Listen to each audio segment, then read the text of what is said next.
gentlelady from Washington is recognized. Mr. Chairman, here we are again, debating another partisan bill that fearmongers about immigrants instead of working together to fix the immigration system.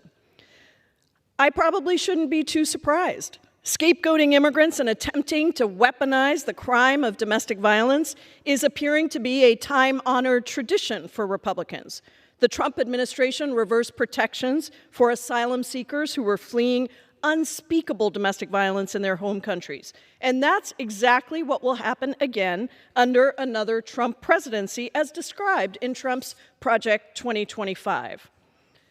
Aminta Cifuentes is emblematic of the many survivors of gender-based violence who would be harmed by this legislation.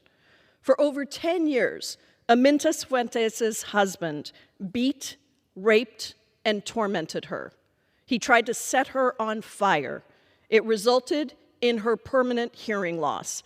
He once hit her so hard that she gave birth prematurely, and she still has difficulty breathing and speaking.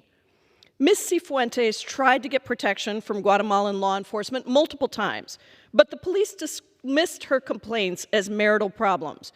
And when she tried to leave her husband, he hunted her down. She finally fled to the United States, where even here, her husband's threats still followed her. This is exactly the kind of person that apparently my Republican colleagues do not think deserves protection. Back in 2013, when the Senate passed its bipartisan comprehensive immigration reform legislation with 68 votes, it was then blocked by the Republican Speaker of the House because he knew that it would pass if it were to come to a vote. That legislation would have legalized 10 million people, updated the legal immigration system, and added significant amounts of new enforcement. One of the provisions that was forced in by Senate Republicans actually included a section making the crime of domestic violence a new inadmissibility ground. We supported that provision because it also contained important exceptions to protect survivors of domestic violence. There are absolutely no such protections in this legislation. This misguided bill would take the Violence Against Women Act definition of domestic violence and weaponize it into a grounds for deportation. Let me be clear, VAWA, or the Violence Against Women Act, is landmark legislation, and it's actually testament to a time when Democrats and Republicans could come together and legislate on issues of fundamental importance to this nation despite our differences. The initial iteration of VAWA passed the House by voice vote. It was a significant law. It reshaped how we as a country talk about gender-based violence and how we treat survivors. Now, we have to fight tooth and nail to reauthorize it, and Republicans regularly let it languish, expired now for 3 years. But while VAWA is a great law, its definition was never meant to capture criminal conduct. In fact, it explicitly says in the definition itself that it intends to capture conduct that may or may not be criminal. There is a reason that advocacy organizations for domestic violence survivors are coming out in droves to oppose this legislation. They know how this expanded definition will harm survivors and create a chilling effect for reporting future crimes. There are so many reasons why individuals in domestic violence situations are forced into the criminal legal system. Too often, survivors are arrested alongside their abuser, and they're charged and even convicted of crimes involving violence.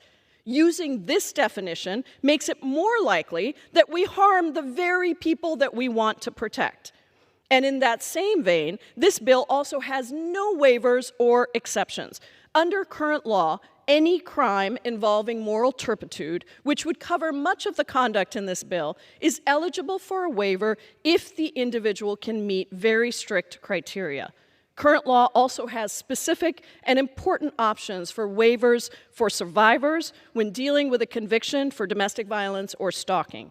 These allow the government to waive a conviction if certain criteria are met, including showing that the individual was not the primary perpetrator and that the crime was committed in self-defense.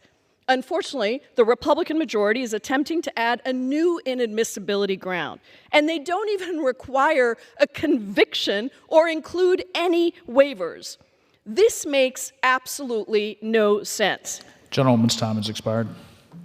Mr. Speaker, I yield the gentlelady another minute. Gentlewoman is recognized. This makes absolutely no sense. As it is, domestic violence survivors say that these waivers are not as strong as they could be, but to not include them at all shows a shocking lack of empathy and understanding of what survivors of domestic violence experience. I guess I shouldn't be surprised considering that this is the same party supporting a man who was found liable for sexual assault and bragged about grabbing and forcibly kissing women without their consent.